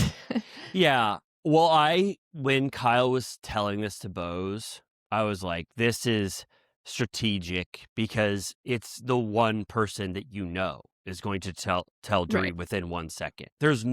Kyle is so smart enough to know that using those words, could it be OCD, anxiety, she's manic, what the hell was she doing? She shouldn't shop like that. Of course, it's going to get back to Dorit within 1 second. So I assume Kyle is ready to deal with the aftermath of this. But Bose does say that when she bought a Kelly bag, she goes, what the hell? So Bose takes a piece of it. She doesn't say anxiety or OCD, but she does say, I also said, with a looming financial crisis of splitting up you and PK's empire, it might be not worth, or, it might be not a good idea to splurge on items such as a Kelly. I loved when Dorit got the fraud alert and she goes, Marona Mia. And I was like, oh my God, I am definitely pulling a Marona Mia. Well, I'm in Florida, I think. If anything that happens to me, that's a new way of saying it. I just realized we get full Italian Dorit next week because they're going to Italy. Oh, she is going to be so in her element again. Maybe Marona Mia was just because Italy was on her mind. Bose Right. had just told her. So, yeah, that was the end of that Yeah. scene. And then There's also, I just want to say at the very beginning, Dorit was FaceTiming her daughter, and it was implied that her kids were going to Disneyland. Do you think PK is in charge of that, or do you think the nanny is taking them to Disney? oh my God, you said it exactly how Dorit would probably relay that information, or PK back to Dorit. I think PK is doing it because PK, you could hear his voice. He was talking in the background of that FaceTime. That doesn't mean that he's gonna drive them personally and escort them through the day. Well, you know me as the number one PK defender. I know he's taking his kids to Disneyland. He's gearing them up, or He's gonna go on Thunder Mountain. Oh my God, yes. He is, yes. I'm trying to think of Disneyland and all the attractions. He's going to first go to the Rise of the Resistance, Star Wars land for him, and then he'll be able to go to Thunder Mountain and all this other stuff. And then end the day with Pirates of the Caribbean when you want to relax. Don't you think? Get a chowder bowl. Are you talking about at that place that's right there by Pirates? Obviously. There's another place you can get a chowder bowl, but that's where I like to get it in New Orleans. It's so cool. I You think can get gumbo too. Yeah, I hope I get to go back to Disneyland someday soon. I'm sort of I have to go back there. It's just You so got to fun. experience. I won't dox it, but a friend of ours rolled the red carpet for you. You got to do the celebrity version. I did. You'll never be the same. You're No, fucked for life. I- I've done it too. It's there's no coming back. No, this VIP guy, I was like, how much does the average consumer, if they walk into Disneyland, if you're PK and his kids and you don't get the tour guide, how many rides are they hitting a day? And he goes 4 to 5 max. Oof. And for the whole day. And I go, holy fucking shit, are you for real? And he goes, yeah. And he goes, if you've got it hacked to the brim with no family and you've got it cracked like an egg, you can maybe do 7 or 8. If you're a That's me. teenager. I'm like drunk and like, I got a fast pass. We're going over here. Da, da, da, da, da. Yeah. He goes, if you're the hacker of the century and you've got this thing mapped like a code, yes, you can do 7. And he goes, but with him, I think we were able to do 10. And so he was Amazing. like, I was With crying. small children, tiny children. Yeah, I was crying at the end of it. I was like, we were in Fairy Tale Land. Then we did that Guardians of the Galaxy elevator. Oh, you did? Yeah, do you remember that one? Not with the kiddos. Me and one of my friends got to go on Guardians of the Galaxy, just us and this guide. And That it was used to be awesome. Tower of Terror It when used they to, still yeah. honored the California theme. Yeah, and you're allowed to get drunk too because the VIP person will take care of your children. So it was a wonderful experience. But I bet PK, he probably got the VIP tour guide. Do you think? That's a great question. He's down to blow cash. Totally. He's blowing cash. But in answer to your initial question, yes, I think PK took. And I got to say, remember when we were parsing that conversation with Mauricio and Dorit where it was like he's never texted once about the children? He's a scum on earth and the worst dad of the century. Well, it's pretty quickly that he's taking the kids to Disneyland, presumably, or they're in his care. 3 days later, 1 episode later. I mean, that got resolved pretty quickly. And What if they're in his care and he hired someone to take them?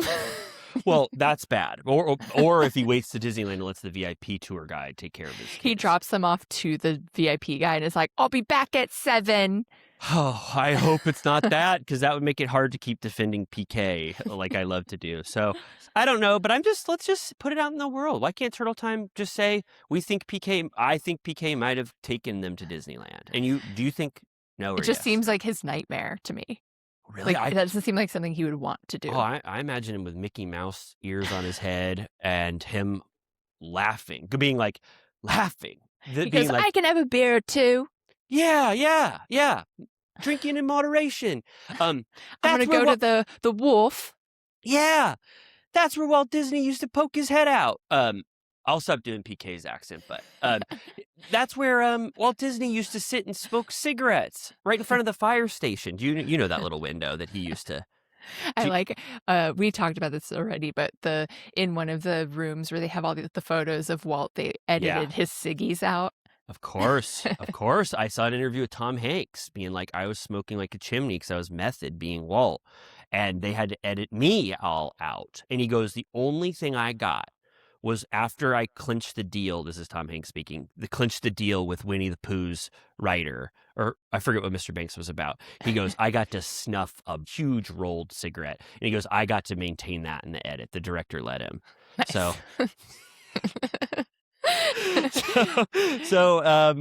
Yeah. So just to reiterate, Something to think about. and PK took his kids to Disneyland. I gotta say really quickly, the Sutton stuff. Sutton Brown, is she Sutton Brown? Is she Sutton Strack? I love Sutton. I love Sutton more than anyone in the world. I loved her when she was at her worst. I love her when she's at her best. But there is a time when you need to realize that you've said it enough times on camera and hope that it made it to the edit to where you switch gears. And with this Tilly conversation, she was like, have I told you what I'm going through with the name stuff? And Tilly was like, yeah, you have actually. I think so. And you could just see that Sutton was setting the stage to talk about it again. Yeah. Also, I was happy to see Tilly again. When you said Tilly, I was like, she's been absent for like 3 weeks.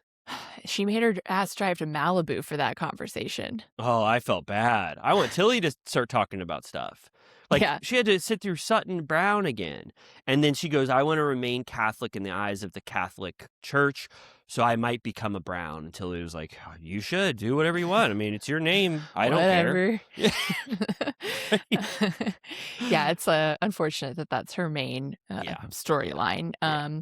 But because it's not that interesting because we don't know her ex-husband at all. So it's like, if he was on the show previously or something, maybe it would be more interesting to be like, wow, he fucked her over. Oh, wow, he's dating one of her friends. And I'm like, but they have to blur his face. Like, I do not know him. Like, I'm always just like, I don't know who this person is at all. Like, it's not fruitful to talk about him. But what was possibly fruitful was Erica in this next scene talking to her therapist about some major stuff.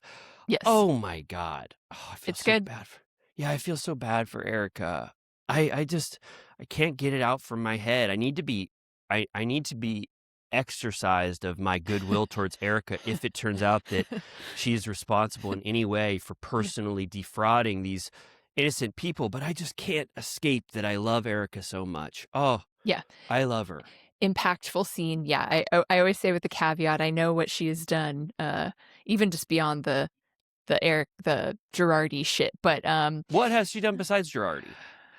There's like those like costumers that she completely fucked that I've told you about. Like a large fraction of the gay community doesn't fuck with her because of how she destroyed that guy, Marco. We talked about it. How big of a fraction? Certain corners. It's like, if you know, you know. Whoa. Oh, Erica, please make amends to everyone. Oh my God. I'm going to be, you know what? Finally, I'm going to watch one trial, this one. And I'm going to be like, I'm going to be in it like I'm watching a true crime documentary. And I'm going to find out. Erica, do you know? Were you like, sign this, Tom. Sign this. I don't care where the money's coming from. I have to know. Okay, so she says up front that she has an upcoming trial that's about her spending $25 million of the fraudulent money.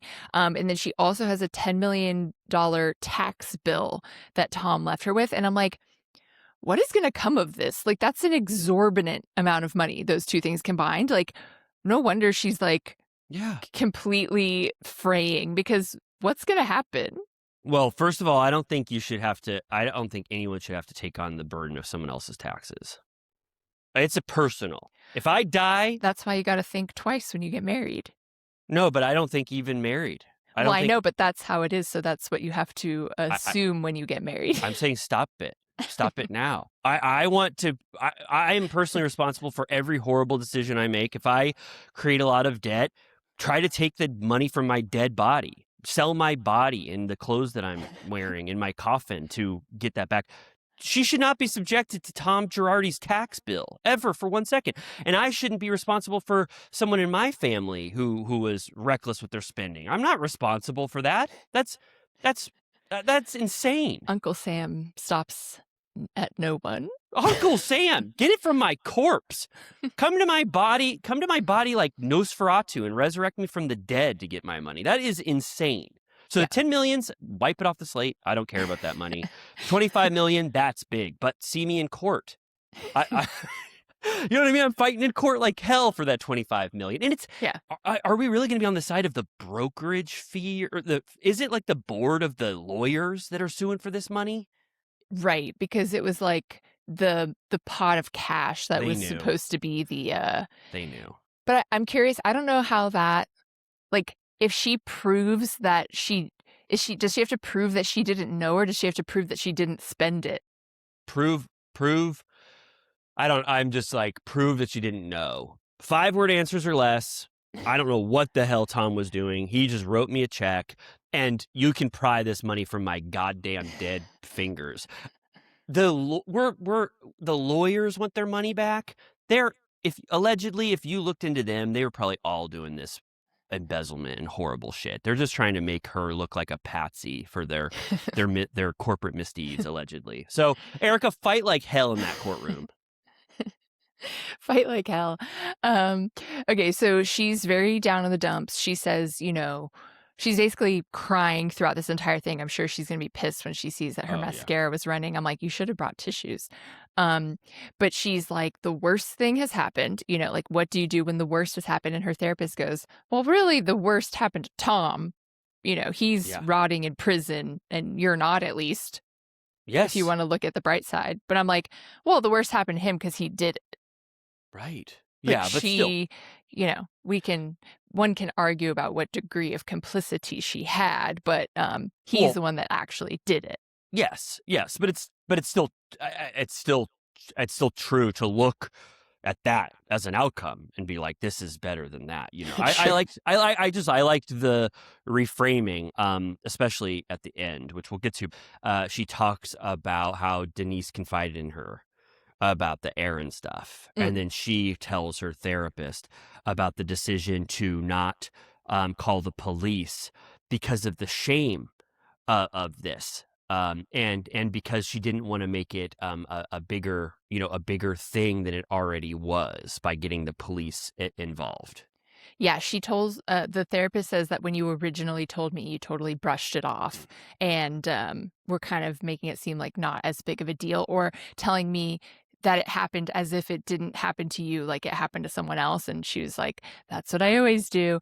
So yeah, she's very emotional throughout this. Her therapist says she's lucky to have survived. And Erica, she's like, I've almost never seen her like this, even through the Tom stuff. She's like completely covering her face the whole time because she's like crying so hard. And she says she's asking if she did the right thing, which I'm like, I don't even understand what her concern is about talking about this publicly. Like, she should only be worried about how that affects her, like no other reason. But her therapist assures her that it was 100% the right thing. But she says that she feels lost in life, like she's just treading water, and just like she holds it together always, but it sounds like she's really struggling, actually.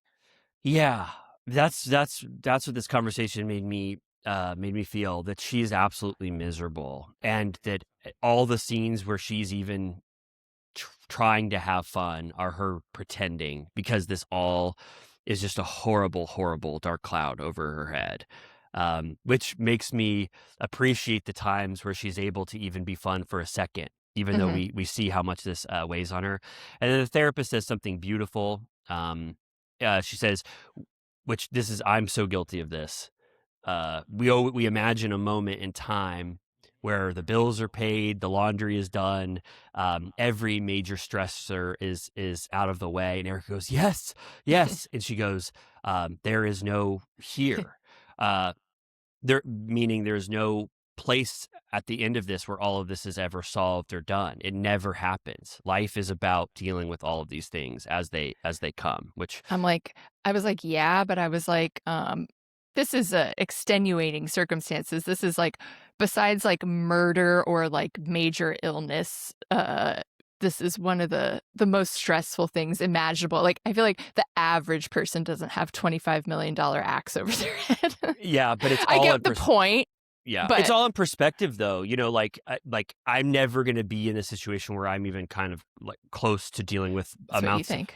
Well, no. Well, in turtle time, I mean, like obviously when we become huge and we're dealing with $25 million, but like I just mean that like grief and loss and just like on our own journeys, it's so impactful. Like we both dealt with things personally that felt like a boulder crashing down on us, and you feel like there's going to be some into the rainbow, but it's actually about just dealing with all of that stuff, Sure. in the moment. I liked the now. There was like a lot of philosophy of just all there is now. Like She was like, the now sucks. yeah, but it's good for it's just no matter what Erica thinks of that advice, it's good advice because she could be miserable in 2 years. I don't want her to be, but she could be absolutely fucking devastated by something else, and she might be remarking on the time where she was able to go to a restaurant with beaus and have fun and film. You know what I mean? It's just like it's all. There is no like just. There's just no like into misery. I left that conversation being concerned for Erica. I was like, I don't know what she's gonna do. Like, Well, that's why we need to.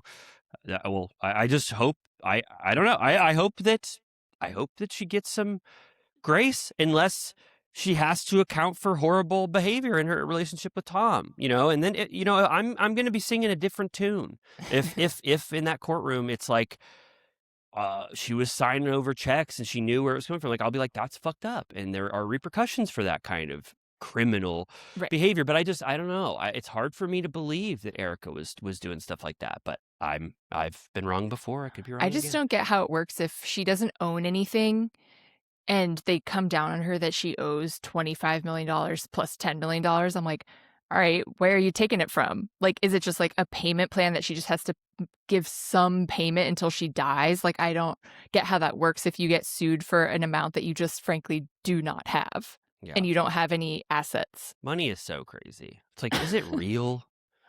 You know what I mean? Like, what? You're going to do what? Garnish my wages for the rest of my life? Okay.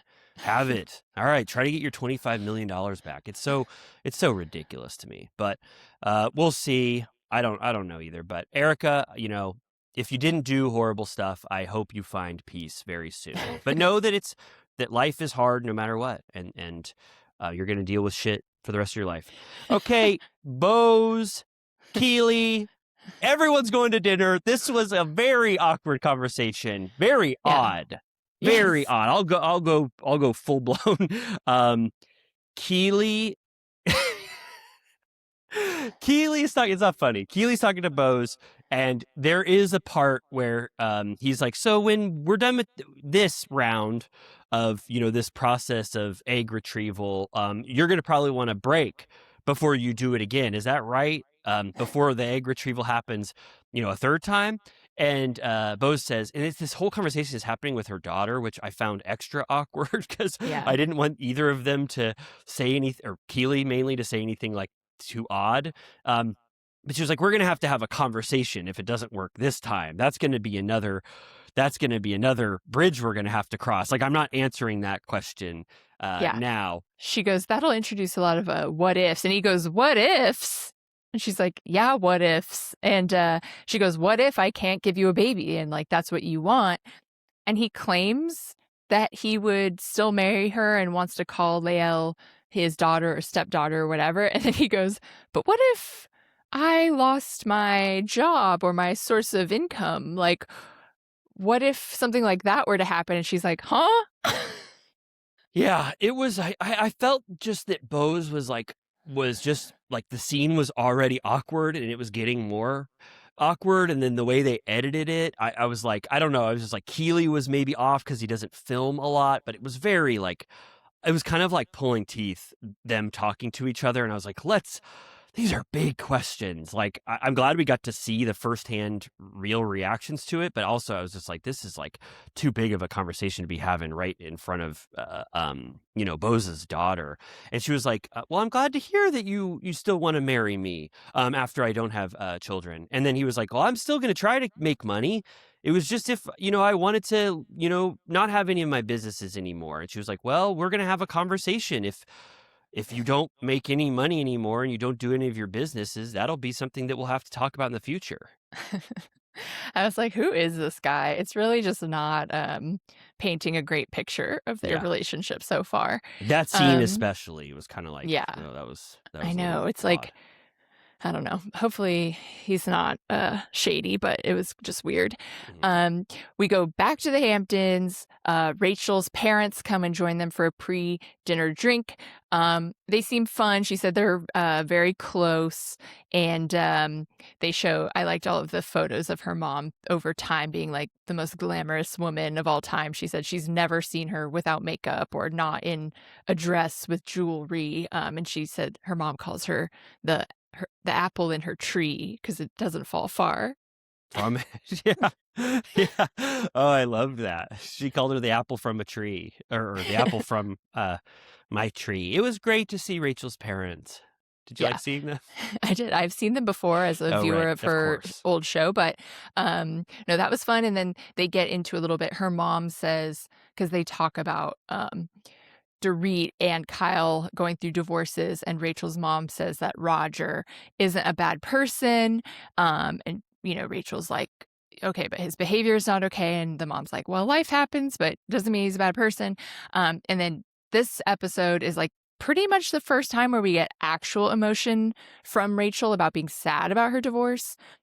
She's crying in her confessional that she goes, he wasn't, a son-in-law to my parents. He was their son. And she feels really bad that they lost one of their favorite people. And she cries that he was her favorite person, which is true. It's like when you've been together like 30 years or however long it was, 25 years, it's like he's just as much a part of their life as hers, Yeah. Yeah, it was nice to hear a different perspective that he was, because I don't know him at all. He's like Christian Snow to me, where it's like, I don't know this guy. You know him, but I don't know him at all. So I just only hear Rachel's. He's a cheater. Right. So it was nice to hear like, oh, we loved him like a son. You'll never get me to hate Roger. I love him. Dorit is kind of going through, Kyle is kind of looking at Dorit's behavior still through a kind of a magnifying glass, and she's just like, she's having a meltdown upstairs. She said she didn't look Hamptonsy enough, and that Kyle looked perfectly Hamptons, and she was 20 minutes late. She just couldn't figure out makeup and her dress, and then she almost falls over when she meets Rachel's. I know that she came out, she was just wearing like black. I was like, it took you that long to put that outfit on. What about Kyle's list of houses? She goes, oh, right. I felt like she didn't want to say that on camera. She didn't. Rachel made her. She goes, Kyle's has houses like fireflies in the night. They're everywhere across the country. Aspen, two in LA. She goes, Nashville. Yeah. And they're like, why Nashville? She was like, the taxes are really good. You could tell she was sort of like, all right. Anyways.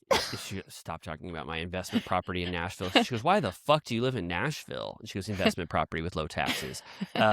Isn't that what is this as Hub House in Nashville? It's true. We got to bit when Turtle Time starts to take off like a rocket ship. We got to get an investment property. Turtle Time House. In direct competition with Hub House. Well, it should be door to door across the way. Like, come over here. I was thinking of photos of us from multiple photo shoots where we're just littered all over the house with photos of us. One beer bong, a bottle of Pinot Grigio, one bottle of margarita mix, and then and there's a secret door where we're in the basement. Living that we don't have on our taxes. That's actually our primary domicile, but we're taking advantage of it. Oh, it's totally like that slug and Barbarian or whoever the hell was living under there. That big mama. Oh my God. Yeah, no, that's great. Turtle Time House. That'll be the first thing we do when we strike gold. Yes. So yeah, the parents, they're like, all right, fuck off. Rachel's those parents, we're going to dinner. And we get more divorce talk. She doesn't ever quite reveal what Roger did, but we assume it was cheating. Yeah. But she won't say it verbatim. But she said it's the anniversary of when he fucked her over, August 3rd, 2024. And they go, how do you know? How did you find out? And she goes, he told me. And then it's like commercial break. Like, Yeah. well, he told me. And you're like, do. Yeah, but I wish you would have said. Come on, like you gave us 80% of the story. I'm I having know. to fill in the blanks here. Like, just say he cheated on me with so and so, the name Yeah. of it, who it was, and like, come on, you're Yeah. not protecting him anymore now. You said it. It was kind of odd to leave out just say the words. Right. He cheated at Brian Atwood's birthday, which I'm like, you did it after Brian Atwood's birthday? Of all days? She was at Brian Atwood's birthday. He was out of town, I think. Sorry. She was having the time of her life at Brian Atwood's famous birthday party in 2024. Fun fact, he was he was, oh my God, why am I blanking on her name? Who's the star, Melissa McCarthy's college roommate. Really? Because she went to fashion school. Melissa McCarthy's Fashion Institute roommate was Brian Atwood. He makes sexy shoes now. Oh my God. So like, imagine this. You're at Brian Atwood's party. It's 2024. You're like, I just had the best time of my life. Brian Atwood blew out his cake. You're loving life. Like, this birthday couldn't get better. And then you hear your husband his raspy huffing voice on the phone calling you. It's like, what's wrong, my dear? And he's going, and then he goes, like the Zodiac. And he goes, I cheated on you. And she goes, what? I guess probably like, what? And he goes, I cheated. And maybe possibly multiple times. We don't know. Right. But he goes, I cheated on you. And she doesn't know whether it's because he lost himself or that he felt guilty. But she thinks part of it was that he meant to hurt her. Like, how do you feel about this? That now I'm stepping out and cheating. Like, how about that? How do you like them apples? Yeah, totally. Like, hey, I can cheat anytime I want if you don't treat me well. Right.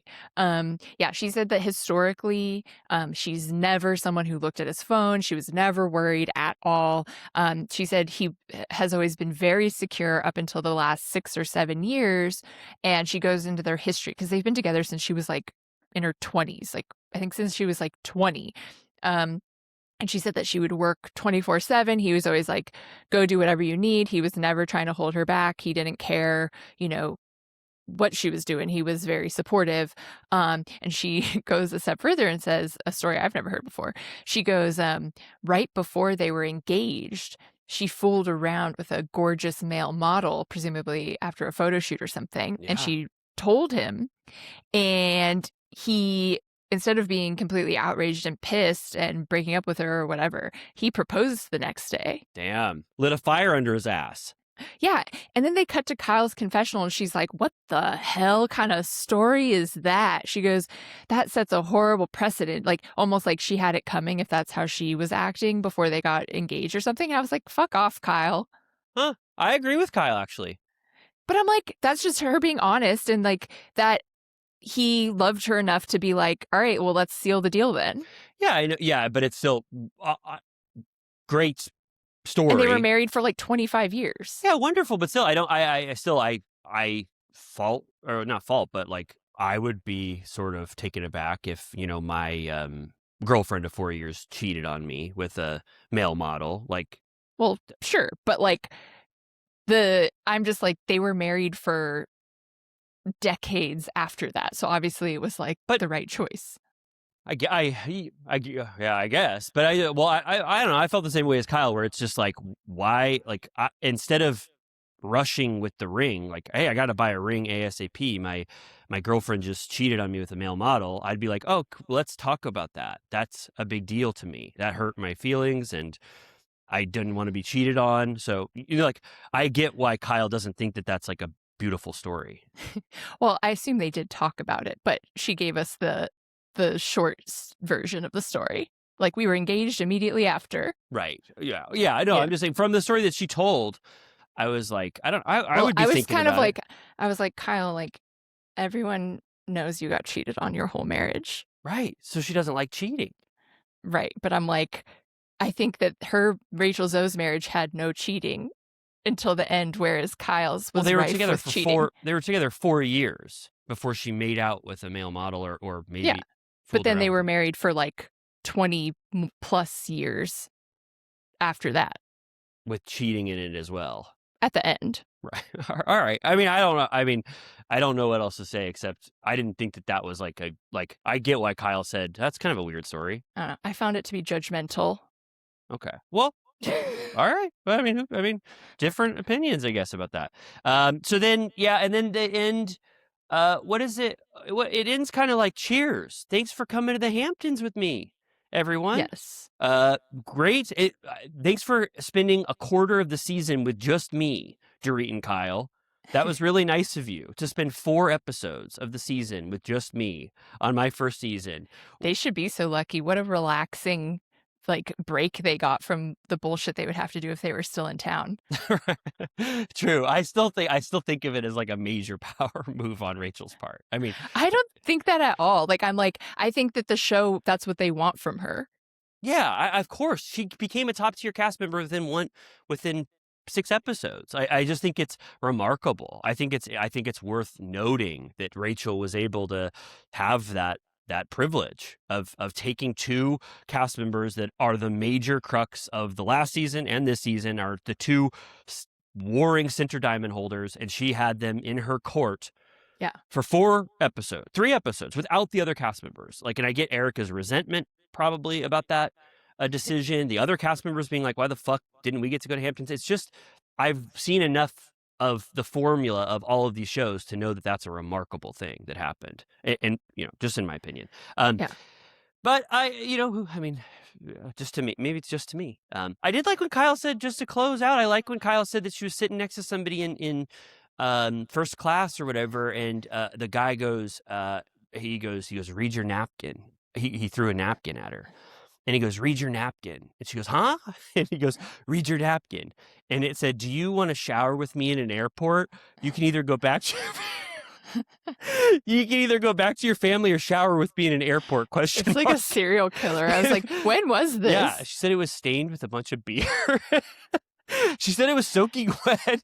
Let's go fuck in the Delta Lounge shower. Yeah, she said it arrived. It was kind of this kind of beer-soaked napkin, and it just said, will you take an airport shower with me? And I was like, that was interesting. And Rachel said, if he was hot enough, that sounds cool. That's the start of something really cool. And I was like, yeah, that is cool. You don't see people in Mad Men, obviously I hate to talk about Mad Men, but obviously that's something that happens in Mad Men multiple times. Don Draper, well, just once actually, that kind of sparks do fly. So it kind of harkened back to a earlier time. Right. Yeah, he's like, you can go home to Portia, Sophia, and I'm like, why? Yeah. He's like, do you want to see your family again? Do you want to see your family again, or do you want to come shower with me? And I think Kyle, she never told the end of the story, but I think that she said, I'm going to go home to my family. Right.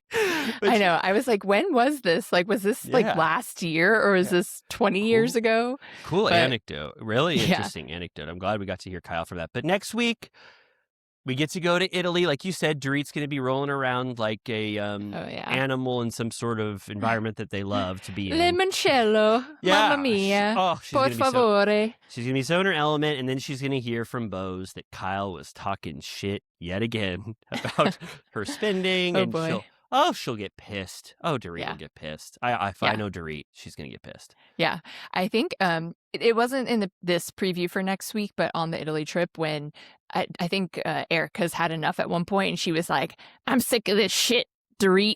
We're all sick of it. And I now knowing the context of Erica's life right now, I'm looking forward to her the next time she gets pissed, because you're like, she can't take one more thing. Total Kyle Cook at dinner. Yeah. I'm going through a little more than you're thinking of. $25 million lawsuit. Oh my God. I hope she pulls Kyle Cook at the table in Italy. This will probably take us out. It's probably going to be 3. I know the formula like the back of my damn hand. 4 episodes or 3 episodes of this, 1 episode to close us out. Goodbye, Beverly Hills. So we're 3-part reunion. 3-part oh, absolutely. This is a 3-parter if I've ever seen one. They said 3-parter within the first 3 episodes of this one. Yeah. So wonderful. Well, Amy, this is an episode of Turtle Time and it has to conclude. News. We've reached the end of the rainbow. End of the rainbow. I've been waiting. I actually am not taking the therapist's advice. I've been licking my lips going, I can't wait for Turtle Time to end. The grass is greener at the end of this episode. The grass actually was greener. I'm going to get out into this Florida grass. I'm going to go play around. Watch out for snakes. Oh, you should see it. It's like Florida. You know that Florida man stuff? Yeah. That happens all the time here. I'm like looking at I'm looking at people and it's like Florida man. It's just fucking crazy. But I'm How's the weather? Good. It's about 80 degrees. It's great. I'm just gonna get out in the sun and just fucking be like a pig in shit. I'm gonna go nuts. Oh yeah. So to conclude Turtle Time, we recapped a bunch of stuff. Great news, perfect news segment. and let's close by saying Patreon is where you can find more of us, pay a lot of money, you get great returns. This is the best investment you could ever make in terms of content. Pays back in dividends. The fodder for if you put you. I wasn't going to go long, but now I have to. Can you put a price on human joy? You're going to be laughing when you get this Showgirls episode in your mailbox if you pay $10. You're going to be laughing. Quit your antidepressants. Just listen to us. Yeah, don't and we'll put That's a little Turtle Time guarantee. Absolutely, and we'll put a little caveat there saying that don't ever do this ever in your life. But it's just like you'll be reaping dividends like crazy. Get the hell over there. Laugh. This is like bonds. They're the safest investment. It's like bonds or gold. People are like, go back to gold. I'm like, God, are you gold is through the roof right now, and Turtle Time is too. Gold is through the roof, and Turtle Time is trying to get there where gold is. I don't even get me started. I'm like, when they say, I'm like, I want to start hoarding gold. Like, what am I doing with the cash I have? Like, turn it into gold. So. And to turn, let's buy one gold bar. I would love to. That is like, what's that philosophy where it's like, do the things that you think you're going to be capable of doing soon. Do you remember that philosophy? Is that a fortune cookie? Someone had that philosophy where it was like, start doing it now. You are you in the future. Just do it. Become you in the future. So that's giving Amanda Francis. Shit. You're right. Maybe that was Amanda Francis wearing off of me, but let's buy one gold bar, and then the people will be laughing when they see that gold bar in the Turtle Time house that we have in Nashville. They'll be like, that's the gold bar they talked about. And then they got to this level. So do all that on Patreon. Support us. Make us rich beyond our wildest dreams. And then if you want a free way to support us, do the reviews, Spotify comments, YouTube comments. I love it. There was discourse on Wednesday. Yeah. Like people talking about Jesse versus Wes. We had some fodder for conversation. I loved it. I hope this spurns fodder or yields dividends of fodder. So we love you so much. Goodbye. We'll see you next week. Bye-bye.